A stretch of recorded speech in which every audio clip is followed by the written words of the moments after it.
दिल्ली की मुख्यमंत्री रेखा गुप्ता ने आम आदमी पार्टी और अरविंद केजरीवाल एंड कंपनी पर जबरदस्त हमला बोला है।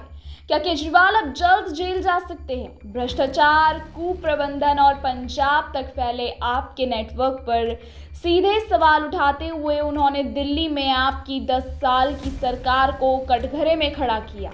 साथ ही पंजाब के मतदाताओं से भी कहा कि अब समय आ गया है आपको अलविदा कहने का। रेखा गुप्ता ने एक और जहां केजरीवाल की टीम को भ्रष्टाचार का प्रतीक बताया, वहीं भगवंत मान को डमी सीएम करार देते हुए पंजाब में दिल्ली की सरकार चलाने का दावा भी कर दिया। क्या है पूरी खबर, बताएंगे आपको विस्तार से, लेकिन उससे पहले आयन भारत डिजिटल को सब्सक्राइब कर लीजिए। नमस्कार, स्वागत है आप सबका आयन भारत पर। दिल्ली की मुख्यमंत्री रेखा गुप्ता ने आम आदमी पार्टी और उसके संयोजक अरविंद केजरीवाल पर एक बार फिर तीखा हमला बोला है। इस बार उन्होंने सिर्फ दिल्ली ही नहीं बल्कि पंजाब की राजनीति पर भी निशाना साधा है। लुधियाना में बीजेपी उम्मीदवार जीवन गुप्ता के प्रचार के लिए पहुंची रेखा गुप्ता ने खुलकर आरोप लगाए कि केजरीवाल की सरकार ने दिल्ली में बीते 10 सालों में सिर्फ भ्रष्टाचार, धोखाधड़ी और कुप्रबंधन को ही बढ़ावा दिया। रेखा गुप्ता ने कहा कि आम आदमी पार्टी के शासन में दिल्ली में कोई पारदर्शिता नहीं रही। विधानसभा में 10 साल में एक बार सीएजी यानी नियंत्रक और महालेखा परीक्षक की रिपोर्ट पेश नहीं की गई। यह वही रिपोर्ट होती है जो सरकार के खर्चों और कार्यशैली पर नजर डालती है। रेखा गुप्ता का दावा है कि जब से बीजेपी सत्ता में आई है तब से अब तक 6 सीएजी रिपोर्ट पेश की जा चुकी हैं।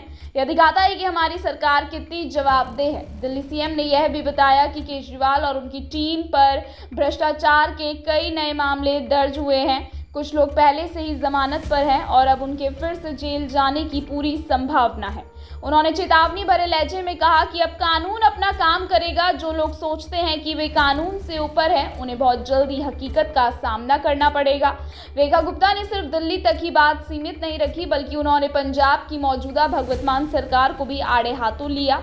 उन्होंने मुख्यमंत्री मान को डमी सीएम बताया और कहा कि पंजाब का असली शासन दिल्ली से चल रहा है।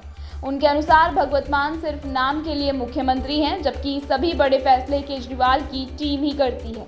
उन्होंने कहा कि आपने पहले तो पंजाब में बुलेट ट्रेन लाने का वादा किया था, लेकिन अब तो चिट्ठा एक्सप्रेस चला दी है। चिट्ठा यानी ड्रग्स अब स्कूल के बाहर और गांव-गांव में खुलेआम बिक रही है।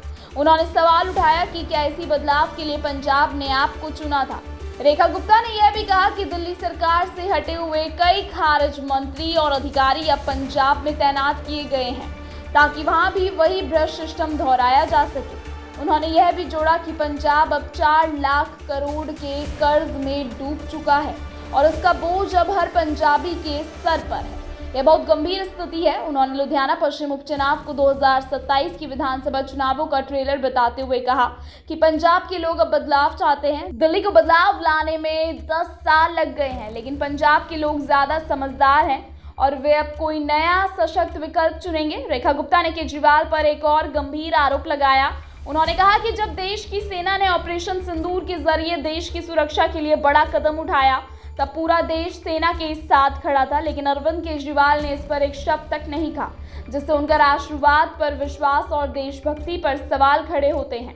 इस कार्यक्रम में बीजेपी के कई दिग्गज नेता भी मौजूद रहे, जैसे कि प्रदेश सह प्रभारी डॉक्टर नरेंद्र सिंह रैना, पूर्व प्रदेश अध्यक्ष अविनाश राय खन्ना, राष्ट्रीय प्रवक्ता आरपी सिंह, रजनीश धीमान, अनिल सरीन, जतेंद्र मित्तल, शिवम छाबड़ा, विनीत जोशी और डॉक्टर सतीश कुमार। कुल मिलाकर रेखा गुप्ता का यह बयान न सिर्फ एक चुनावी प्रचार का हिस्सा था, बल्कि एक सीधी राजनीतिक चेतावनी भी थी, खासकर आम आदमी पार्टी के लिए। उनका पूरा फोकस पंजाब की जनता को यह समझाने में रहा कि अगर समय रहते जागरूक नहीं हुए तो पंजाब भी दिल्ली जैसा हाल झेलेगा। आने वाले उपचुनाव और 2027 का विधानसभा चुनाव इस बयान के असर को जरूर तय करेंगे। फिलहाल इतना तय है कि आम आदमी पार्टी और बीजेपी के बीच सियासी जंग अब और तेज हो चुकी है। फिलहाल इस खबर में इतना ही। इस खबर पर आप क्या राय रखते हैं, कमेंट सेक्शन में अपनी राय जरूर बताइएगा। ऐसी तमाम खबरों को लगातार देखने के लिए बने रहिए आयन भारत डिजिटल के साथ।